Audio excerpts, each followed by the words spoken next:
ಸಾಕ್ಷಾತ್ ದುರ್ಗಾದೇವಿಯೇ ಕಾತ್ಯಾಯನೆಯಾಗಿ ಅಲ್ಲಿ ಪೂಜೆ ಮಾಡಿಸ್ಕೊಳ್ತಾ ಇದ್ದಾಳೆ. ಯಾಕೆ ಅಂದ್ರೆ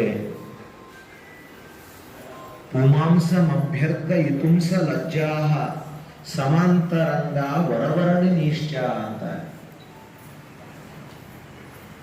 ಗೋಪಿಕಾ ಸ್ತ್ರೀಯರು ತನಗೆ ಗಂಡ ಆಗಬೇಕು ಕೃಷ್ಣ ಅಂತ ಪೂಜೆ ಮಾಡ್ಲಿಕ್ಕೆ ಹೊರಡಿಲ್ಲ.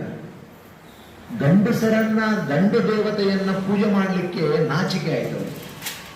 ಗಂಡು ದೇವತೆಯನ್ನ ಇನ್ನೊಬ್ಬ ಗಂಡ ಕೊಡು ಅಂದ್ರೆ ಅವ್ರಿಗೊಂದು ಇನ್ಸಲ್ಟ್ ಮಾಡಿದಾಗಲ್ವ. ಹಾಗಾಗಿ ತಮಗಿರುವ ಅಭಿಪ್ರಾಯ, ತಮ್ಮ ಮನಸ್ಸಿನ ಈ ಚಿಂತನೆಯನ್ನ ಗಂಡು ದೇವತೆಯಲ್ಲಿ ಪೂಜೆ ಮಾಡ್ಲಿಕ್ಕೆ ಹೋಗ್ಲಿಲ್ಲ. ಅದಕ್ಕೆ ಶೇಷ ಇಲ್ಲ, ಸ್ಕಂದ ಇಲ್ಲ, ಗಣಪತಿ ಯಾರನ್ನೂ ಪೂಜೆ ಮಾಡಲಿಲ್ಲ. ಹೆಣ್ಣು ದೇವತೆ ಆದ್ರೆ ಹೆಣ್ಣಿನ ಮನಸ್ಸು ಹೊಂದಿರ್ತದೆ, ಅವರಲ್ಲಿ ಸಂಕೋಚ ಕಮ್ಮಿ.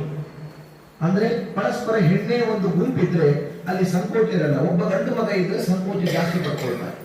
ಹಾಗಾಗಿ ಹೆಣ್ಣು ದೇವತೆ ಪೂಜೆ ಮಾಡಬೇಕು ಅಂತ ತೀರ್ಮಾನ ಮಾಡಿದ್ರು. ಹೆಣ್ಣು ದೇವತೆ ಪೂಜೆ ಅಂತ ಹೇಳಿ ಪಾರ್ವತಿ ದೇವಿಯನ್ನ ಪೂಜೆ ಮಾಡ್ಲಿಕ್ಕೆ ಹೊರಟ್ರೆ ಪಾರ್ವತಿ ಅಂತಾಳೆ, ನಿನಗೆ ಗಂಡ ಆಗ್ಬೇಕು ಕೃಷ್ಣ, ನನಗೆ ಗಂಡ ಆಗ್ಬೇಕಂತಿದೆ ಅಂದ್ಬಿಡ್ತಾರೆ. ನಿನಗೆ ಕೊಡ್ಲಿಲ್ಲ, ನನಗೇನು ಗಂಡ